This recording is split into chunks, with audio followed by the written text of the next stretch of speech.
ചെറുതൊട്ടിൽ കെട്ടാനായി മഞ്ഞിൽ നെയ്യും തളിരാടതാ കുഞ്ഞിൻ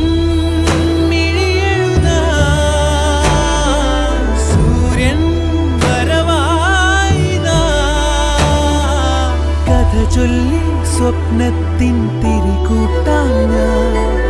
മുകിലോരം ചെന്നെത്താൻ ചിറകാവാൻ ഞാൻ അനന്ത